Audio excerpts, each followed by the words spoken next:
Dom Duarte é uma das figuras mais interessantes e mais mal conhecidas da história portuguesa. Era escritor, era filósofo, chamam-lhe aliás o rei filósofo, era um artista. Estou-lhes aqui a falar junto do túmulo dele, nas Capelas Imperfeitas da Batalha. As Capelas Imperfeitas são uma ideia dele. Cada uma destas capelas devia conter o túmulo de um dos reis de Portugal. Nos reinados seguintes ainda as obras continuaram, mas no reinado de Dom Manuel os gostos já eram completamente outros e realmente as capelas ficaram incompletas. É por isso que se chamam Capelas Imperfeitas. Mas no pórtico de entrada, que é ainda todo pensado e imaginado pelo rei Dom Duarte, está inscrita na pedra, muitas vezes, uma divisa: Loyauté ferré, tant que seré. Eu farei lealdade enquanto viver. Este foi realmente o lema do rei. A obra literária mais importante que ele nos legou tem exatamente o título: O Leal Conselheiro. Leal até à vontade do pai. Como vimos, a derradeira vontade del rei Dom João I, a que disse aos filhos na hora da agonia, foi a que deveriam passar em África para continuar a conquista que ele tinha iniciado em Ceuta. El rei Dom Duarte logo sobe ao trono, não pensa em mais nada. A organização de uma grande expedição ao norte da África para conquistar Tânger, Arzila e todo o mais que se pudesse. A grande expedição organiza-se, é comandada por dois irmãos do rei, os infantes Dom Henrique e Dom Fernando, e sai do Tejo no dia 28 de agosto de 1437. Chega a Tânger nos inícios de setembro, põe cerco à cidade. Simplesmente, dessa vez, a cidade não foi apanhada desprevenida. Os mouros sabiam que se preparava a expedição e estavam fortemente armados para a enfrentar. O infante Dom Henrique mandou fazer um palanque de madeira, como um fortim, e defendeu-se o mais bravamente que pode ser. A resistência ali, dentro desse palanque de madeira, aguentou 34 dias. Mas ao fim de 34 dias já não havia pão, já não havia água, os mortos eram muitos. E o infante Dom Henrique não teve outra solução senão a de fazer um acordo com os mouros, seus inimigos. Os mouros deixavam-no embarcar nos navios e voltar a Portugal, mas em troca os portugueses tinham que devolver aos mouros a cidade de Ceuta, conquistada em 1415. Para garantir a palavra que o infante Dom Henrique deu, deixou lá como reféns o irmão, o infante Dom Fernando. Estas notícias chegaram a Portugal no fim do mês de outubro. E o rei, quando lhe dizem tem que entregar Ceuta para salvar o irmão, diz: mas Ceuta não é minha, Ceuta é portuguesa. Quem tem que responder não sou eu, são todos os portugueses. E então reuniu cortes na vila de Leiria. E a resposta foi: não, Ceuta não pode ser abandonada. Portanto, o infante Dom Fernando, irmão del rei, fica entregue à sua triste sorte. E assim, tratado como um escravo no mais vil dos cativeiros. Dom Fernando morreu e o rei Dom Duarte também não aguentou muito tempo.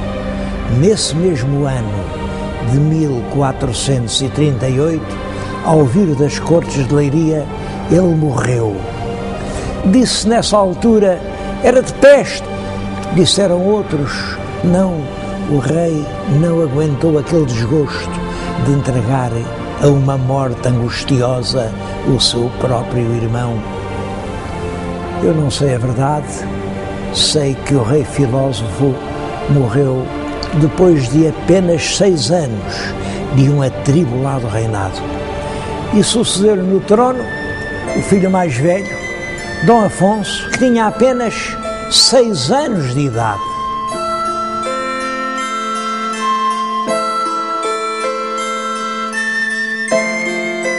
Esse período da regência do infante Dom Pedro é uma época de paz e de progresso para Portugal. Estou a falar-lhes nisto em Coimbra, diante do Paço Real, paço que ele habitava, porque ele era Duque de Coimbra e fazia aqui, de certo modo, a sede do seu poder. Foi, por exemplo, aqui que ele reuniu as armas que tinha adquirido para uma guerra que não chegou a haver, mas ele manteve as armas aqui neste palácio. É ele quem manda organizar as ordenações afonsinas. As ordenações eram compilações de leis. A regência tinha começado em 39. Em 46, o jovem rei fez 14 anos, que era a idade que se considerava mínima para poder exercer o poder real. O infante entregou-lhe o poder, mas de uma forma um bocado simbólica, porque realmente quem continua a governar é o infante Dom Pedro, até que, 2 anos mais tarde, os nobres convencem o moço Dom Afonso a exigir o poder para si. E assim é. Dom Pedro, fora do poder, começa a ser objeto de provocações, de pressões por parte dos grandes fidalgos, até que se dá a tragédia do combate de Alfarrobeira, na qual o regente perdeu a vida. A época do rei Dom Afonso V ocupa todo o 3º quartel do século XV. Essa época coincide com o fim da Idade Média na Europa e com o princípio da Idade Moderna. Os historiadores românticos gostavam muito de apresentar uma data, 1453. Essa data é realmente importante porque nesse ano os turcos conseguiram dominar a cidade de Constantinopla, a capital do Império Romano do Oriente. Esse feito comoveu profundamente toda a Europa cristã e, é claro, o Papa fazia grandes apelos a todos os reis cristãos. É preciso combater o turco, é preciso lutar contra os inimigos da cristandade. O jovem Dom Afonso V foi dos reis que mais ouvidos deram aos apelos do Papa e resolveu dedicar uma grande parte do seu reinado à conquista do império em África. Ele realmente conquistou a cidade de Alcácer Seguer, depois fez 2 tentativas fracassadas para conquistar Arzila. Arzila era a chave para ocupar Tânger, para vingar a morte do infante Dom Fernando. À terceira, conseguimos realmente ocupar a cidade de Arzila, embora com um pesado preço de sangue, e quando os portugueses tomaram Arzila, os mouros saíram de Tânger, porque realmente defender Tânger já sem Arzila era impossível. É assim que o rei muda o seu título, ele até aí era rei de Portugal, e Dom Afonso V passa a chamar-se rei de Portugal e dos Algarves, da Aquém e da Além-Mar. Mas é também no tempo de Dom Afonso V que se inicia a grande gesta nacional dos descobrimentos. Essa gesta está ligada a um nome, o nome do infante Dom Henrique, que era tio de Dom Afonso V. Eu vim falar-lhes nele aqui em Sagres. O que estão a ver é o promontório de Sagres. Mais longe fica ao cabo de São Vicente, e é aqui, nesta penedia, nesta falésia mística, que o infante Dom Henrique mandou construir a Vila do Infante. Eu devo dizer que hoje não sei ao certo onde seria a Vila do Infante. O que é certo é que ele viveu aqui no Algarve, esteve aqui em Sagres, e foi a partir daqui que ele dirigiu a Empresa Nacional dos Descobrimentos. Os escritores do século XIX criaram à volta disso uma verdadeira lenda mística. O infante aqui, nesta penedia, a olhar ao longe o mar, com os seus grandes sonhos de império. Outros inventaram a Escola de Sagres. Bem, não há nenhuma Escola de Sagres. O infante nunca deve ter perdido tempo aqui nesta penedia. O infante era um homem realista, era um homem que sabia bem o que queria. Por reação a essa lenda romântica, vários historiadores do século XX tentaram diminuir o papel do infante Dom Henrique na obra coletiva dos descobrimentos. Bom, e disseram, não foi só o Dom Henrique, também foi o Dom Pedro. É verdade, é verdade. E o infante Dom Henrique já continuava uma obra vinda de trás, porque já no tempo do Afonso IV a gente foi até aos Canárias, tudo isso é verdade. Mas também é verdade que os historiadores estavam ao sabor de um vento que soprava no seu tempo, que era desfazer os heróis. Eles tentavam apagar a lenda de heroísmo que fez do infante Dom Henrique o príncipe do mar, o infante de Sagres, o homem dos descobrimentos. Inicialmente a sua grande preocupação eram as Ilhas Canárias, porque as Canárias deviam ser portuguesas, porque já dizia o Dom Afonso IV que o primeiro rei cristão que mandou para lá uma armada foi o rei de Portugal, foi ele, Dom Afonso IV. Bom, a verdade é que o Papa deu as Canárias a um príncipe espanhol. Por isso, o infante Dom Henrique fez várias expedições para que as Canárias fossem portuguesas. E é num desses regressos de uma expedição às Canárias que o infante Dom Henrique manda ocupar umas ilhas que se viam ao longe, umas ilhas que já vinham em mapas antigos dos italianos, é a Madeira e Porto Santo. É importante que o grande colonizador da Madeira é o Zarco. O Zarco era um escudeiro do infante Dom Henrique, portanto, um criado da casa do infante Dom Henrique. E a Madeira revelou-se rapidamente uma grande fonte de riqueza. Foi de lá que vieram os grandes mastros que se punham nos navios maiores, porque lá havia florestas imensas. Dava tudo. Era a terra da promissão. Dava as uvas, dava um excelente vinho, que chegou até hoje a fama dele.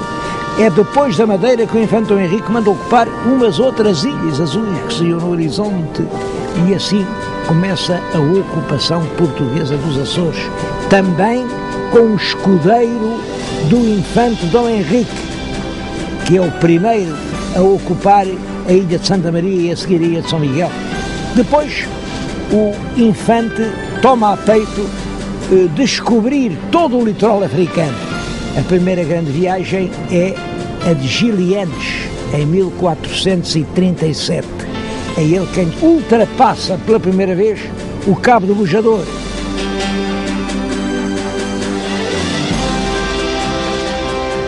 Dez anos depois da morte do infante, chamavam ao infante Dom Henrique o inventor das ilhas. É realmente o infante quem inicia esse plano gigantesco que é a descoberta do mundo.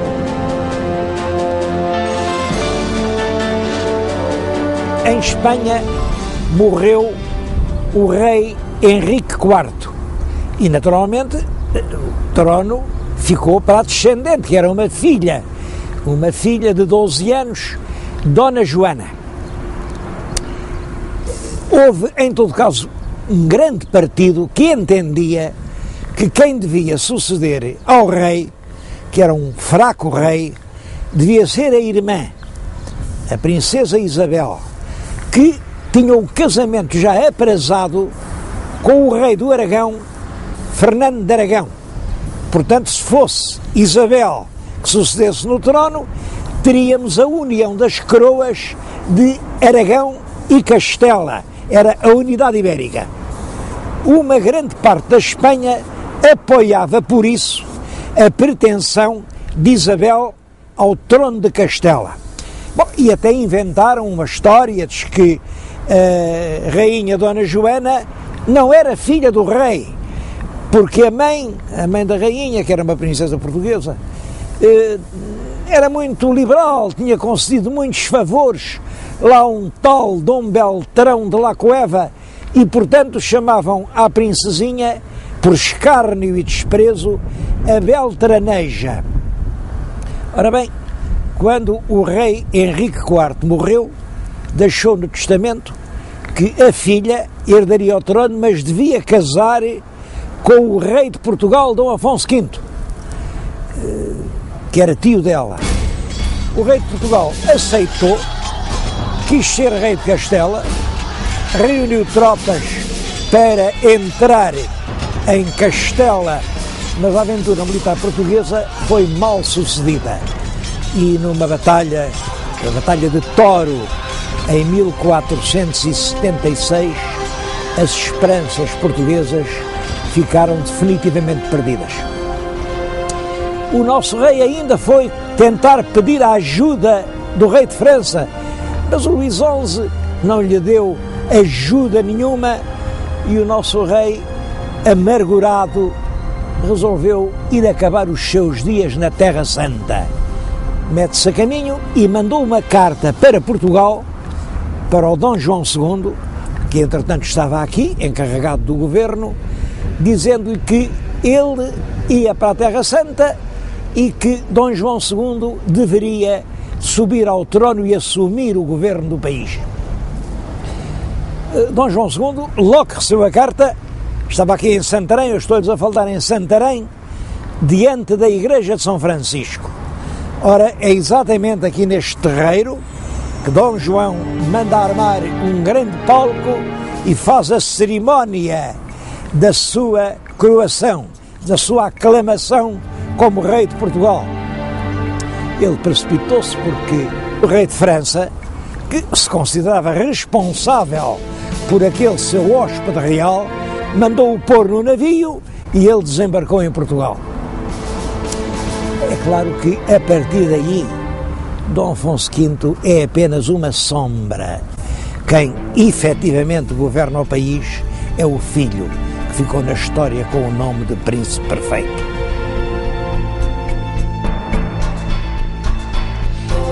A paz entre os reinos de Portugal e Castela foi finalmente estabelecida no ano de 1479, pelo Tratado das Alcáçovas.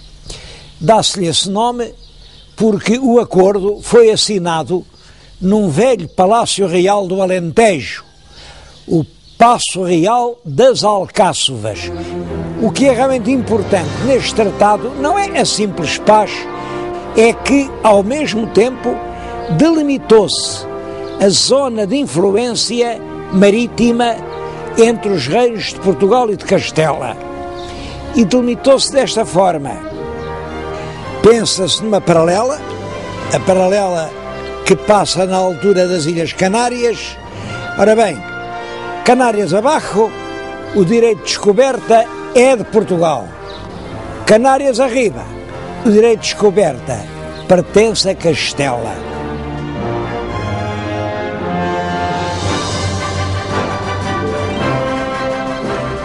Foi também no Tratado das Alcáçovas que se combinaram as célebres terçarias de Moura. Terçaria é uma palavra antiga que significa depósito em poder de terceiro. Quando se discutia, por exemplo, a propriedade de uma coisa, se era de A, se era de B, não ficava nem na posse de A nem de B, mas entregava-se a um terceiro até que se decidisse quem tinha razão. Ora bem, neste caso, a terceira era a infanta portuguesa Dona Beatriz. Veio viver aqui para Moura e Em poder dela, os reis católicos punham a filha mais velha.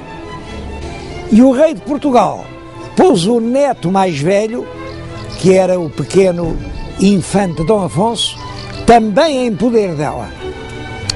E aqui deviam esperar que tivessem idade para casar e assim se resolvia a paz ibérica.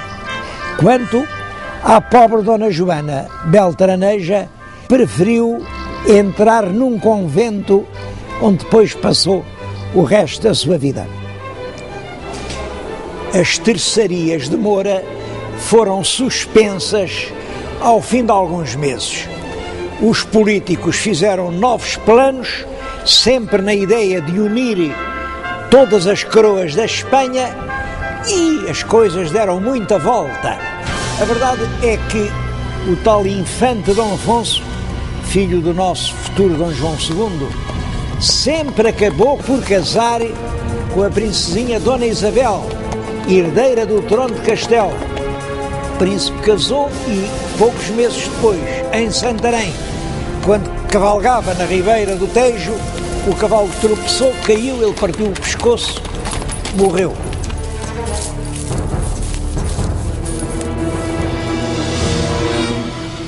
A viúva, que era muito jovem, veio a casar ainda com o nosso rei Dom Manuel. Mas também esse casamento não teve sorte nenhuma. Chegaram a ter um filho, mas a rainha de Portugal morreu do parto desse seu filho, ao qual deram o nome de Dom Miguel da Paz. Mas também esse menino não durou muito. Morreu com 2 anos. Entretanto, os últimos anos do nosso rei Dom Afonso V, que vão desde a paz das Alcáçovas até ao fim da vida, são uns tristes anos. Era um rei que já realmente não reinava. Toda a gente sabia que ele tinha só um projeto, era ir recolher-se no claustro do Varatojo e passar ali como monge os últimos anos da sua vida. Entretanto, Dom Afonso V vem a Sintra, deve ter entrado aqui debaixo deste arco, vinha com calor, era verão, pediu uma bebida fresca e morreu pouco depois. Morreu porque os amigos do rei disseram, bom, foi uma morte natural, morreu porque morreu. Ele não era velho, tinha 50 e poucos anos, mas morreu. Os inimigos de Dom João II disseram, morreu porque o filho o envenenou. Foi peçonha que lhe deram a beber. O Marquês de Montemor, que era irmão do Duque de Bragança, dizia isso a quem o queria ouvir. Andava lá por Castela a acusar o Dom João II de ter assassinado o próprio pai. Dom João II, que sempre negou, deu ordem para que o julgassem e o condenassem à morte. Depois encarregaram os escultores de fazer uma estátua que parecia exatamente o Marquês. Trouxeram-no aqui em Abrantes e no lugar, provavelmente, em frente da Torre de Homenagem. Cortaram a cabeça da estátua. Era isso que se chamava a execução em estátua. Diz-se que o Marquês, quando recebeu a notícia, teve um desgosto tão grande que morreu. Dom João II herda a coroa portuguesa em 1481. O país estava cheio de problemas e talvez o problema mais urgente de todos fosse, nessa altura, o da pobreza da coroa. O rei Dom João II costumava dizer, meu pai deixou-me rei das estradas. Dom Afonso V deixara a coroa na miséria e deixara de rastos a própria autoridade real. A preocupação dominante do novo rei é, portanto, restaurar essa autoridade e, para isso, ele segue uma política. Procura abater a força da nobreza, dirigindo-se ao homem que representava a própria nobreza, o mais ilustre fidalgo do país, o Duque de Bragança, Dom Fernando II. Eram ambos bisnetos de Dom João I. Além disso, o Duque de Bragança, Dom Fernando e a Rei, estavam casados com duas senhoras irmãs. Eram, portanto, parentes muito próximos. A verdade é que o Duque foi acusado de estar envolvido numa conspiração contra o Rei, foi julgado por um tribunal constituído inteiramente por juízes escolhidos pelo Rei e foi condenado à morte. Eu estou a contar-lhes isso aqui no palácio em que ele viveu. Chamam esta sala a Sala dos Duques. Hoje é o Museu de Caça de Vila Viçosa, onde os duques viveram antes da construção do palácio, que hoje é o Paço dos Duques. Os documentos que o rei diz ter apreendido nunca foram publicados. Tudo indica que realmente se tratava apenas da coroa se apoderar do imenso património de terras que constituía já então a Casa de Bragança.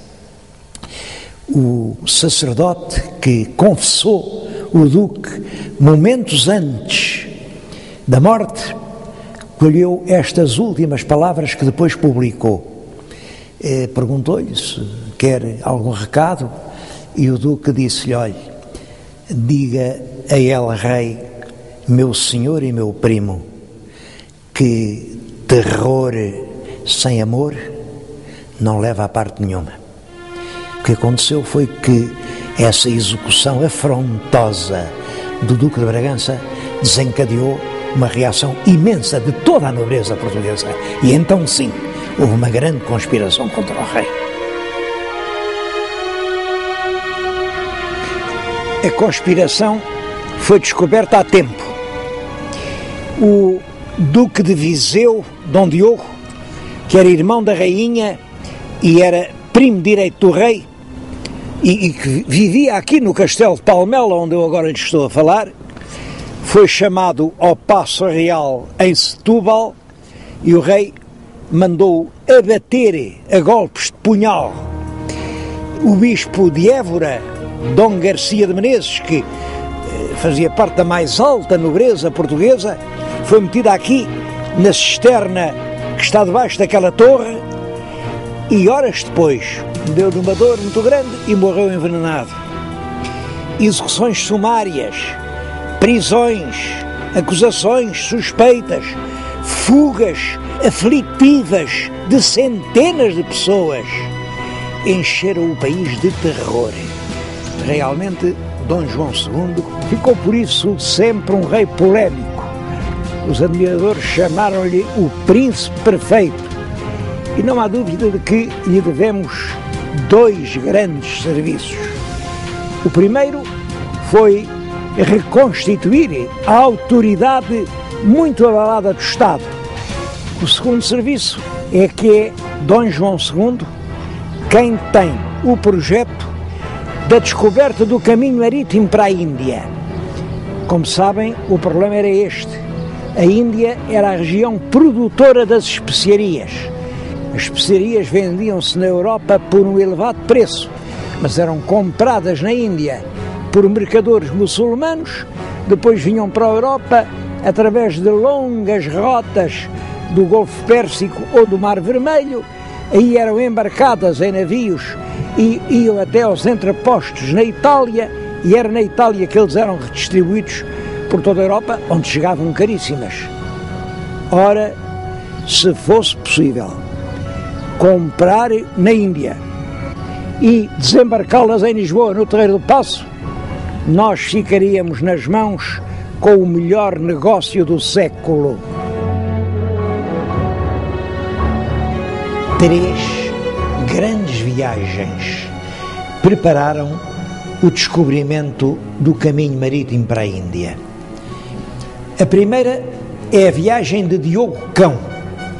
Eu estou a falar-lhes precisamente junto de um dos mais comoventes documentos que se guardam nos museus portugueses. É um padrão que o navegador Diogo Cão escudeiro da casa do rei Dom João II, mandou colocar no Cabo de Santo Agostinho, quando ia ao longo da África à procura de um caminho marítimo para a Índia. Cravou este padrão que nas faces de uma e de outra tem uma legenda que diz o seguinte: era da criação do mundo de 6.681, ano do nascimento de Nosso Senhor Jesus Cristo, de 1482. O muito alto, muito excelente e poderoso príncipe Dom João II de Portugal mandou descobrir esta terra e pôr estes padrões por Diogo Cão, escudeiro de sua casa. É impressionante esta ideia de marcar ali na pedra não só o ano de Cristo, que era 1482, mas também o ano da história do mundo, que nessa altura se acreditava que o mundo tinha sido criado há 6.681 anos. Ora bem, a colocação destes padrões e a descoberta do mundo novo representava uma mudança na história do mundo. A segunda grande viagem é a viagem por terra que Afonso de Paiva e Pedro de Covilhã fazem até à Índia para se certificar do comércio, das realidades. E a terceira viagem é em 1488, Bartolomeu Dias consegue dobrar o Cabo da Boa Esperança. Isto significa, ele descobre a passagem do Oceano Atlântico para o Oceano Índico. Se fosse possível navegar do Atlântico para o Índico, então sim, era possível ir de navio desde o Tejo aos portos da Índia, onde se criava e vendia a especiaria preciosa.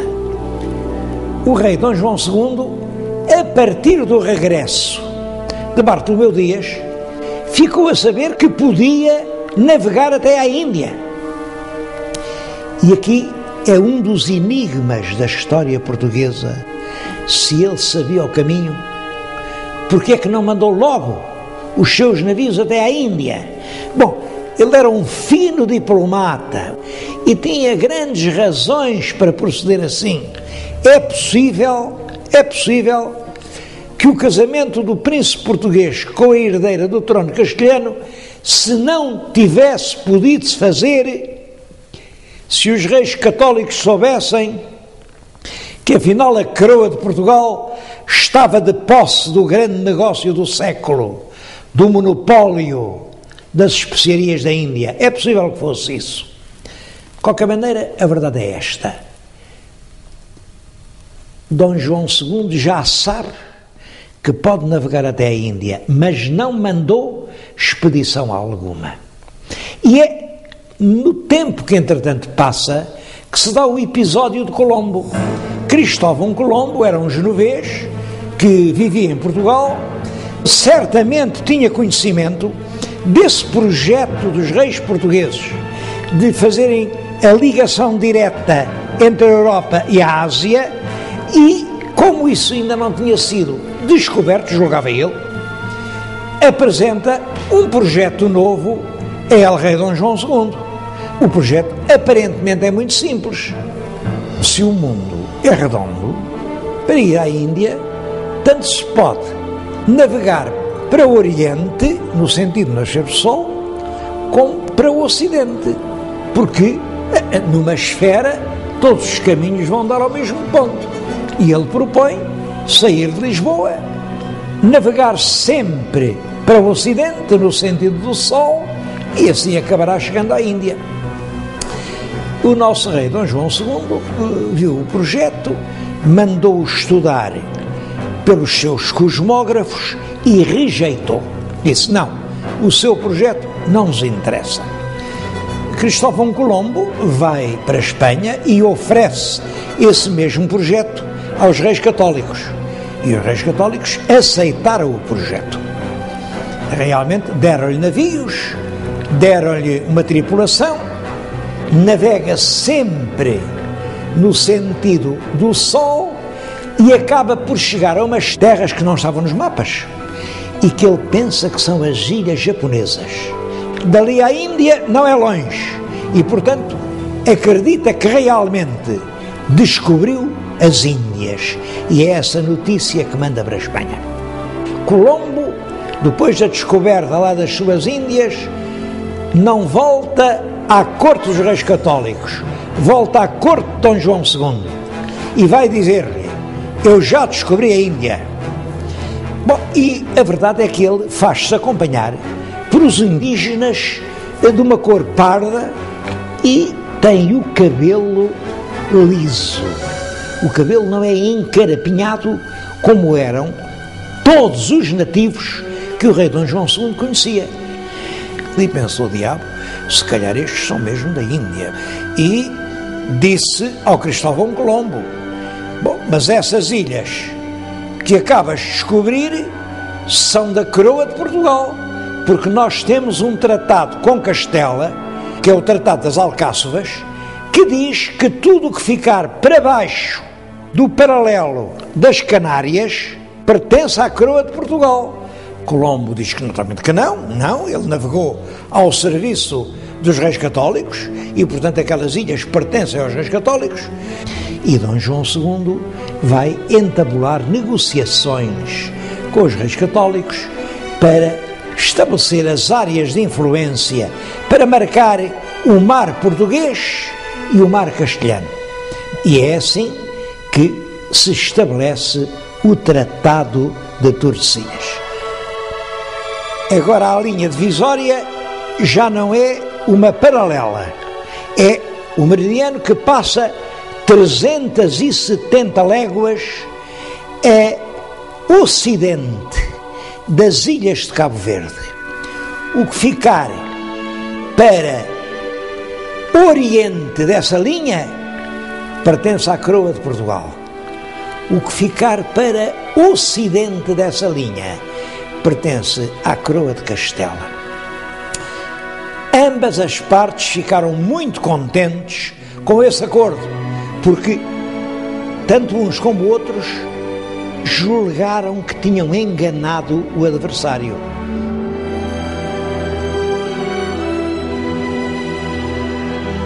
As classes populares tinham dado um grande apoio a Dom João II e era realmente neles que o rei se apoiava. Uma frase que ele disse e que ficou célebre foi esta: uma nação é como o mar, tem muito peixe, há salmonete e há sardinha. Salmonete é caro, faz-se pagar, é difícil de encontrar, ao passo que a sardinha é saborosa, é barata e há que se queira. Eu, por mim, prefiro a sardinha. É claro que se referia à nobreza e ao povo. E o povo reconhecia-o como seu protetor. Quando ele morreu, os fidalgos sentiram um grande alívio, naturalmente, e não quiseram deitar luto pelo rei. Dom João II morreu em 1495, sem deixar nenhum filho legítimo. Por isso, poucos dias antes da morte, fez um testamento no qual nomeava herdeiro do trono português o seu parente mais próximo, Dom Manuel, Duque de Beja, que era irmão da rainha, portanto era seu cunhado, e por outro lado era seu primo direito. Nesta época, estamos no fim do século XV, a Espanha afirmava-se cada vez mais como uma das mais importantes nações da Europa. A Espanha queria dominar a Europa, como é que não havia de dominar a península toda? Para toda a gente era evidente que a Espanha ia ser só uma. O que se podia discutir era o papel que Portugal ia ter nessa unidade. Íamos ser assim uma nação satélite, marginal, aqui com um vago governador de Portugal, ou poderíamos ser a nação cabeça, com a capital em Lisboa e a coroa das Espanhas na testa do rei de Portugal? Era isso que estava em discussão.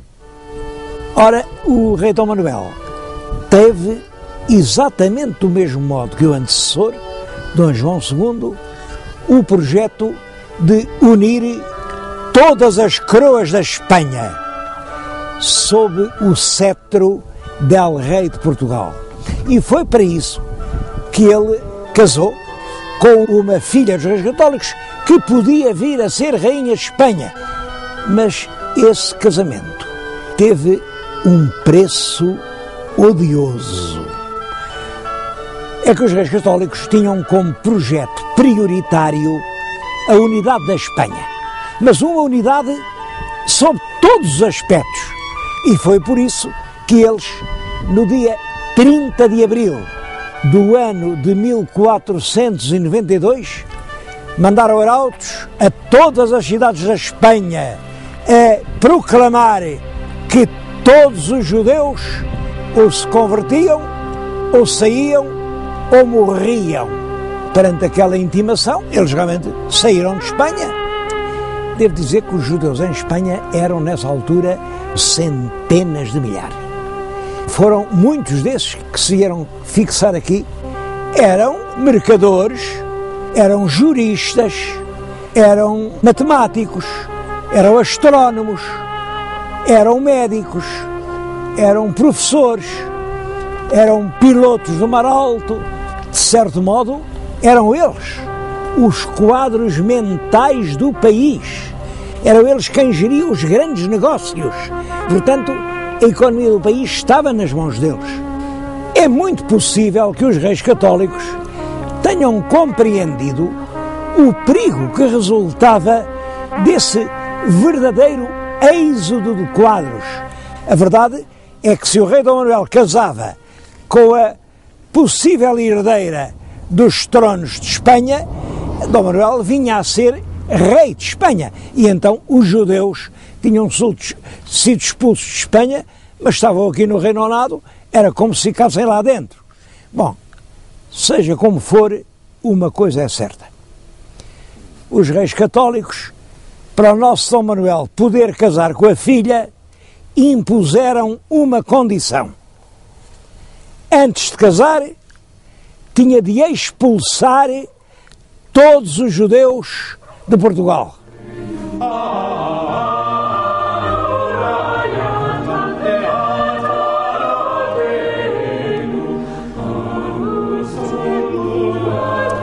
O nosso rei Dom Manuel, na véspera do Natal do ano de 1496, mandou proclamar em todas as terras e vilas do país ordem para os judeus saírem de Portugal até ao mês de outubro. Se não saíssem, ou se convertiam e eram batizados, ou eram condenados à morte. Mas, ao mesmo tempo, também deu ordem para na fronteira não deixarem passar judeu nenhum, para nos portos marítimos não deixarem embarcar nos navios judeus nenhum. E, é claro, assim chegou o mês de outubro, os judeus não tinham podido sair de Portugal. Aí ele, uma vez que estavam cá, obrigou-os todos a batizarem-se. Esse batismo forçado fez-se em todo o país e eu penso que foi realmente um dos momentos mais infelizes da história de Portugal.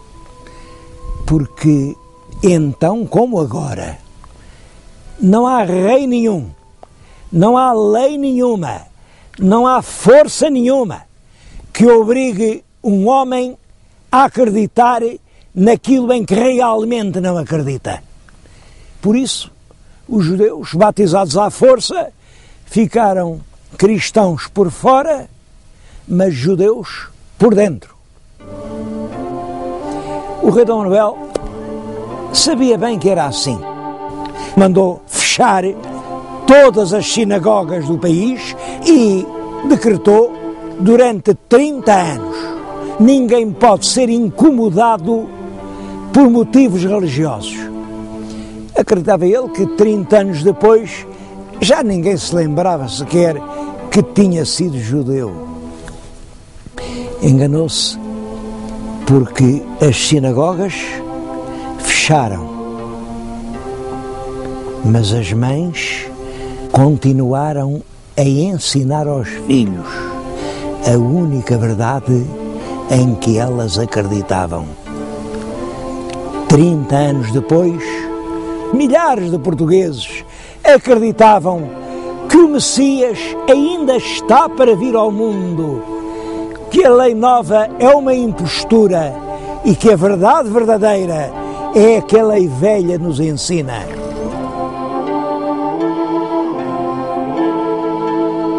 O reinado de Dom Manuel será um dos mais gloriosos períodos de toda a história de Portugal.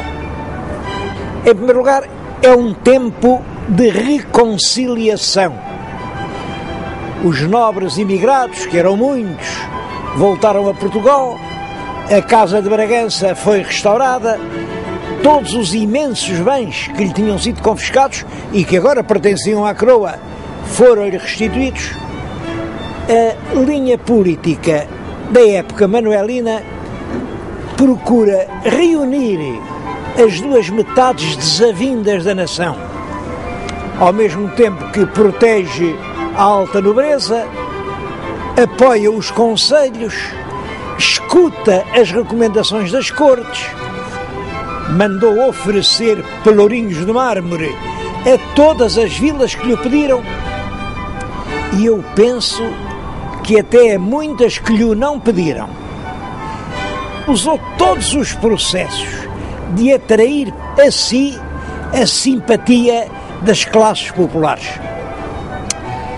São também de seu tempo as grandes reformas que introduziram a ordem e a legalidade na administração pública. Primeiro, a reforma da Fazenda, que veio regularizar e tornar mais eficaz a cobrança dos impostos. Depois, a reforma dos pesos e medidas fez que em todo o nosso país as medidas, quer de capacidade, quer de comprimento, fossem iguais.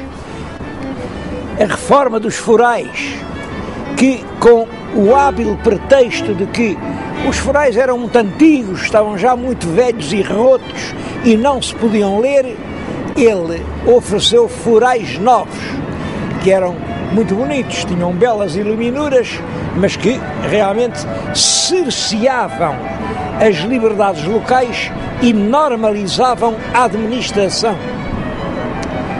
As ordenações manuelinas foram publicadas em 1514 e que são o primeiro conjunto sistemático, metódico de legislação portuguesa. A atividade cultural foi também intensa. Construíram-se por todo o país monumentos, alguns dos quais de uma extrema importância, como por exemplo esta Torre de Belém, e que representa uma espécie de proclamação triunfal. Isto exprime toda a glória do rei por ter conseguido chegar à Índia. Ou ali o Mosteiro dos Jerónimos, em cujo portal está a estátua do próprio rei Dom Manuel e também a da rainha. Ou o claustro manuelino da Batalha, a matriz de Vila do Conde. Aliás, por todo o país, rara é a vila onde não se encontra uma presença manuelina. Nas letras avultam grandes nomes, o maior de todos é claro que é Gil Vicente, mas grandes cronistas como Garcia de Rezende, ou grandes poetas como Bernardino Ribeiro, como Sá de Miranda. Mas é claro que o facto mais notável de todo o reinado, mais notável pelas consequências que veio a ter na história portuguesa das décadas seguintes, foi a descoberta do caminho marítimo para a Índia. assim pelos fins do verão do ano de 1499, entrou no Tejo o que restava da frota de Vasco da Gama, que tinha partido 2 anos antes. Os navios vinham carregados de especiarias e, sobretudo, traziam uma surpresa que se fez estremecer as bolsas de toda a Europa.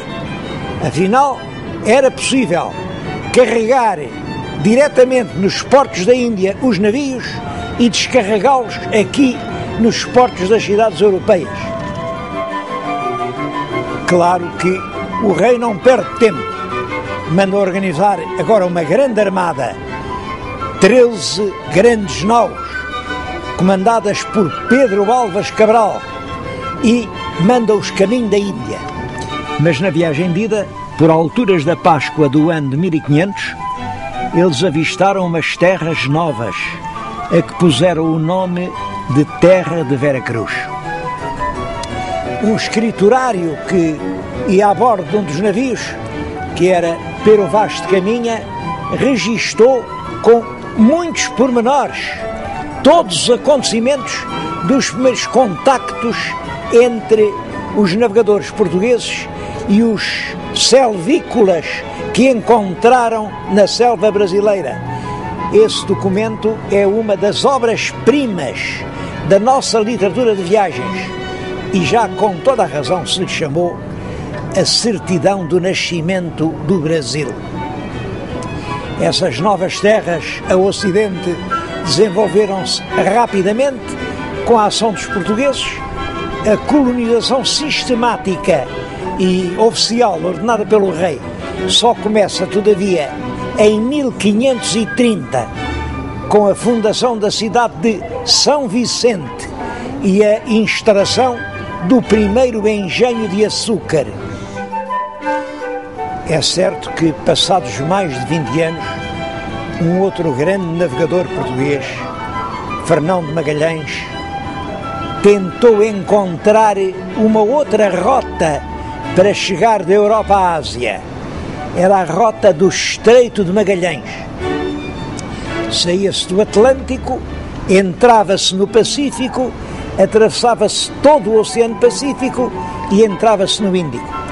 Mas a verdade é que essa rota revelou-se impraticável para a navegação comercial e a Rota do Cabo continuou a ser a única. O comércio das especiarias orientais ficou assim nas mãos dos portugueses e a cidade de Lisboa tornou-se um importante centro de comércio marítimo.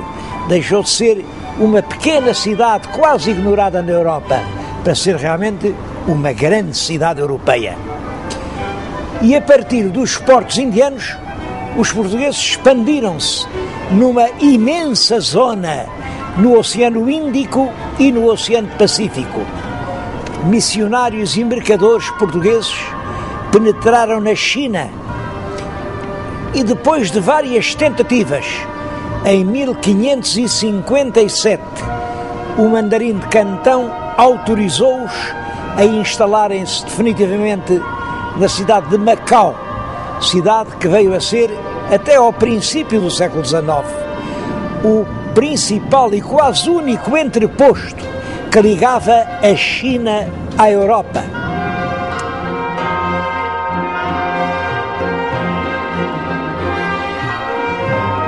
Mas a riqueza de Portugal durante a época da expansão é uma riqueza mais aparente do que real e que se apoiava em bases muito frágeis. Realmente nós trazíamos da Índia, onde comprávamos barato, as especiarias e podíamos vendê-las na Europa. Bom, mas na Índia tínhamos de as pagar o dinheiro, e nunca tivemos muito dinheiro, ou sobretudo com produtos que faziam falta na Índia, mas que nós também não tínhamos, que era o cobre, a prata, o coral, o chumbo, alguns tecidos preciosos, e tudo isso nós tínhamos que o comprar no estrangeiro. Comprávamos geralmente a crédito, e pagávamos um juro que excedia os 25% ao ano. Esse dinheiro era obtido dentro do reino por empréstimos. Esses empréstimos eram titulados pelos famosos padrões de juro. Isto significa que os produtos com os quais nós comprávamos as especiarias nos ficavam tão caros que as especiarias acabavam por não dar lucro. É que para podermos fazer o nosso negócio, tínhamos que assegurar o domínio militar das regiões. É assim que começa a ideia do Império Português no Oriente. Mas além das despesas da Índia, havia muitas outras. Era preciso sustentar os milhares de homens que estavam nas praças do norte da África e para quem era preciso mandar tudo. Era preciso pagar ao pessoal em serviço na corte. A corte que tinha tido 200 servidores na época de Dom João II e 4.000 na época de Dom Manuel. E toda essa gente vivia à custa do que o rei lhes dava. As despesas eram tantas que um tesoureiro, o Fernando Álvares de Andrade, a certa altura escreve: nem que o dinheiro se apanhasse com gamelas nas areias da praia chegava para esta despesa toda.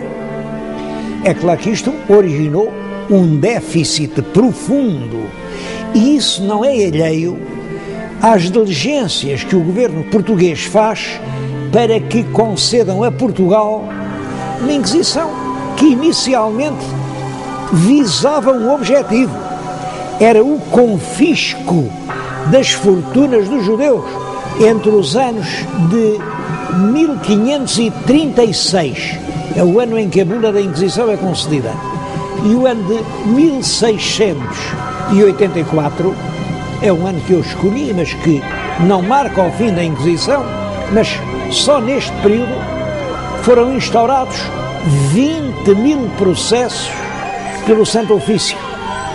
Em consequência, foram queimados nas fogueiras 1.377 pessoas. Muitas outras foram condenadas. Ora, como calculam, não há ninguém que goste de ser queimado. E, portanto, o que aconteceu é que todos os que puderam fugiram do país. Portugal ficou cada vez mais pobre.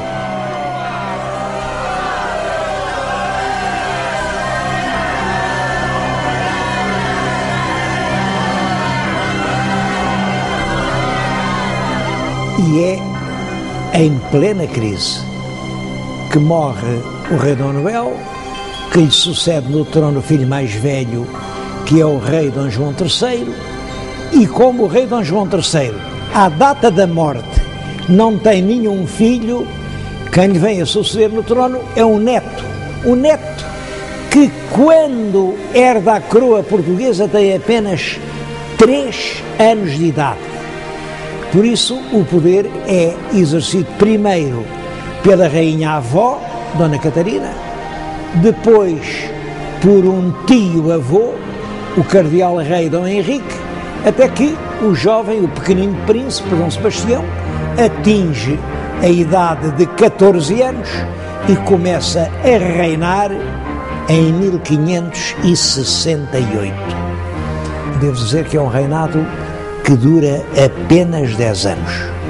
El Rei Dom Sebastião foi rei a sério, desde os 14 até aos 24 anos, porque em 1578 ele realiza o grande projeto da sua vida, uma expedição militar em que empenhou todos os recursos do país, vai até ao norte da África e tenta recuperar para a cristandade o Império Marroquino.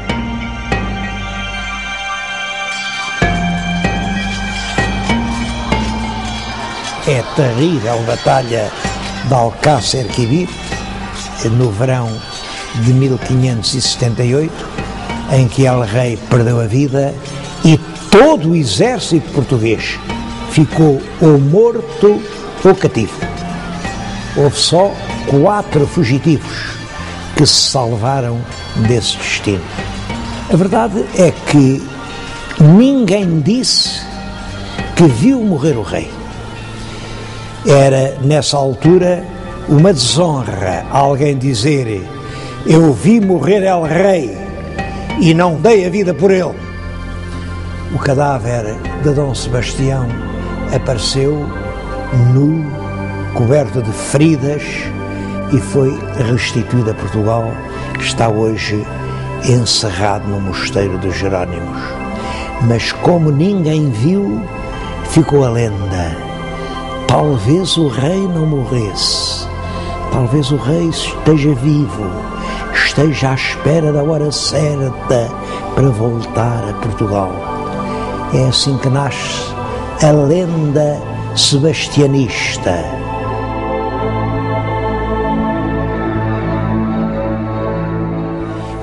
Foi durante o reinado de Dom Sebastião que foi publicada em Lisboa, em 1572, uma obra que depressa viria a ser reconhecida como um dos pontos mais altos atingidos pela poesia portuguesa.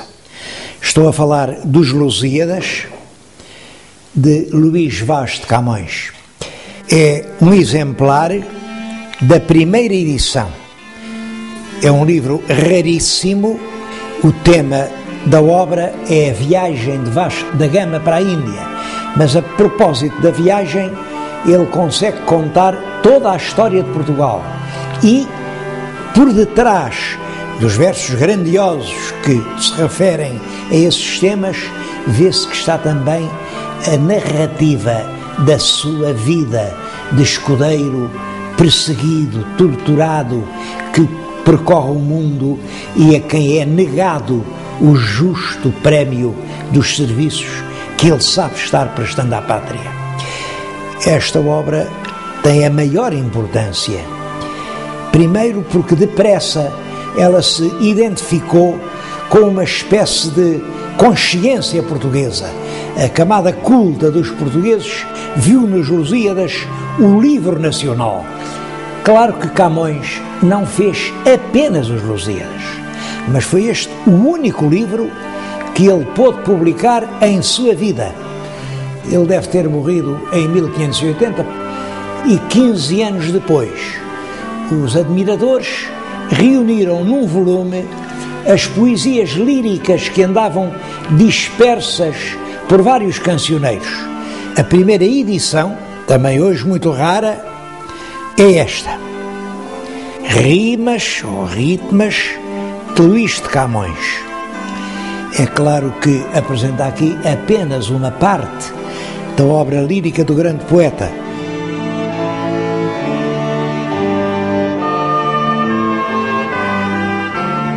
O rei Dom Sebastião morreu solteiro e sem filhos. Ele também não tinha irmãos e por isso a herança da coroa vem a recair no cardeal infante Dom Henrique. Era o último filho ainda vivo do rei Dom Manuel, mas ele já estava com uma idade avançada e punha-se esta questão: e quando o cardeal rei morrer, quem vai ser a rei de Portugal? Dom Henrique resolve reunir cortes em Almeirim para resolver essa questão que preocupava todos os portugueses. Claro que quem teria direito ao trono seria um neto do rei Dom Manuel. E Dom Manuel tinha vários netos vivos, mas os 3 cuja candidatura era mais séria eram Filipe II, que era rei de Espanha, mas era herdeiro por via feminina. A duquesa de Bragança, Dona Catarina, portanto herdeira por via masculina. E era Dom António, prior do Crato. Esse era varão e era filho do infante, simplesmente dizia-se que não era filho legítimo. Quase toda a nobreza, sem exceções, defendia a candidatura de Filipe II, porque o país estava realmente necessitado de auxílio. O povo entendia que entregar a coroa portuguesa ao monarca estrangeiro era abdicar da nossa independência. Por isso, apoiou a causa do Dom António Prior do Crato. Chegou mesmo a aclamá-lo rei em Santarém e trazê-lo até Lisboa.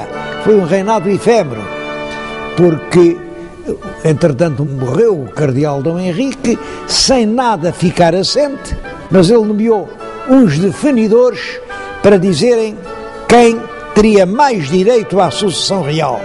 E os defendidores pronunciaram-se a favor de Filipe II, rei de Espanha. Filipe manda o seu exército, comandado pelo Duque de Alba, entrar em Portugal, e ele entrou sem dificuldade em Lisboa. E é assim que começa a terceira dinastia. Chama-lhe dinastia filipina, porque os três reis que a constituíram, Filipe II, Filipe III, Filipe IV, todos eles chamavam Filipes.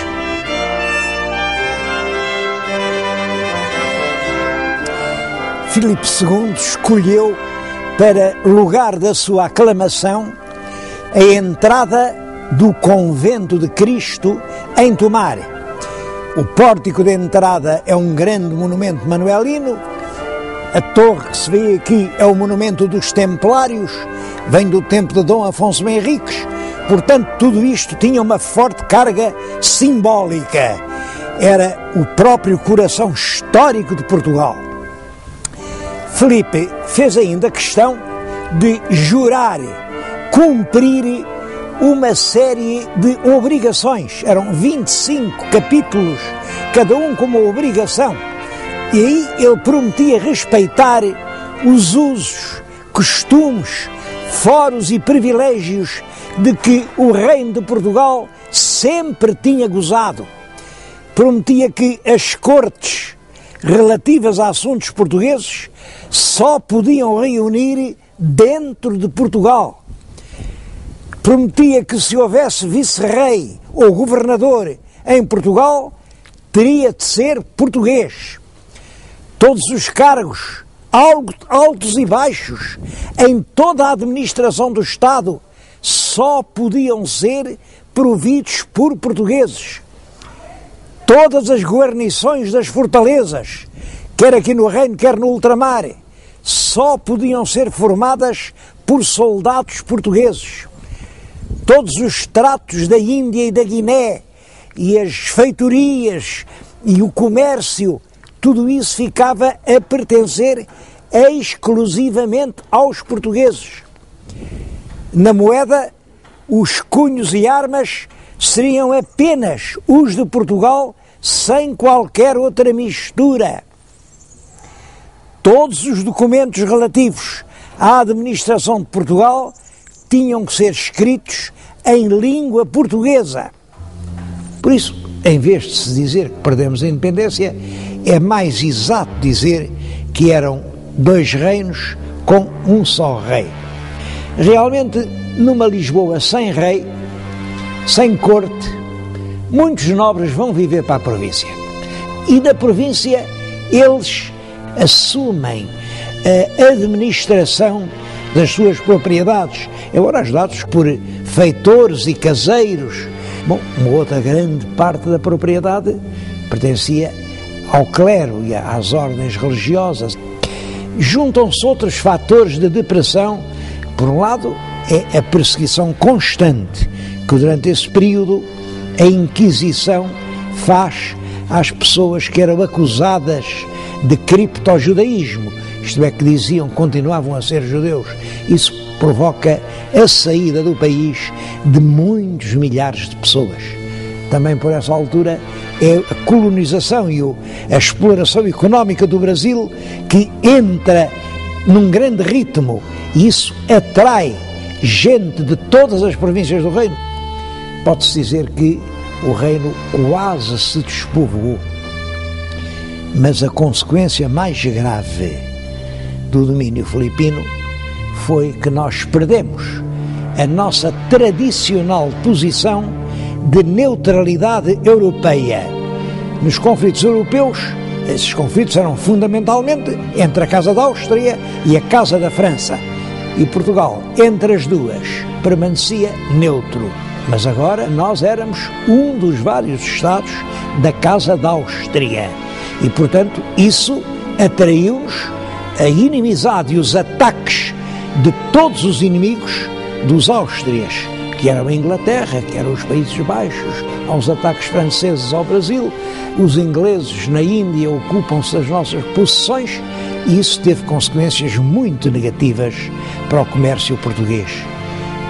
É claro que os ataques ao Brasil e a necessidade de nos defendermos obrigaram a certa altura a Espanha a impor impostos pesados para a defesa brasileira. E quando o Conde Duque de Olivares, ministro Filipe IV, vem tentar cobrar impostos, isso provoca uma rebelião principalmente no Alentejo e que teve a sua sede em Évora. Não se sabe ainda hoje ao certo quem eram os chefes da rebelião. Sabe-se que os papéis que apareciam aqui nas esquinas da cidade a dar instruções para a revolta vinham assinados pelo Manuelinho de Évora, um pobre tonto irresponsável. Toda a gente sabia que o Manuelino não fazia nada daquilo, mas a revolta ficou conhecida com o nome de Manuelinho de Évora. Foi em 1637. Os Filipes, com alguma dificuldade, isso ainda demorou algum tempo, conseguiram debelar a revolta popular e os nobres mantiveram-se sempre à margem. Mas em 1640, quando os nobres são chamados para ir tomar parte na repressão da revolta da Catalunha, porque a Catalunha tinha-se revoltado contra a monarquia espanhola e os nobres portugueses foram chamados para ir tomar posição no exército que devia reprimir essa revolta. Esse facto levou, naturalmente, os nossos fidalgos a pensar: a guerra por guerra é melhor fazê-la em Portugal do que longe, lá na Catalunha, um assunto que não nos diz nada. E foi assim que deflagrou em Lisboa a revolta do 1º de dezembro de 1640. Como sabem, chama-se a essa revolta a Restauração. Os nobres conjurados tinham ido a Vila Viçosa e tinham convencido o Duque de Bragança, Dom João, a aceitar a coroa portuguesa. Dom João era o neto daquela Dona Catarina que, em 1580, se tinha apresentado como pretendente à coroa portuguesa. Dom João aceita, depois de alguma hesitação, ditada pela prudência, e é assim que se inicia a 4ª dinastia, que vai desde Dom João IV até à proclamação da República em 1910.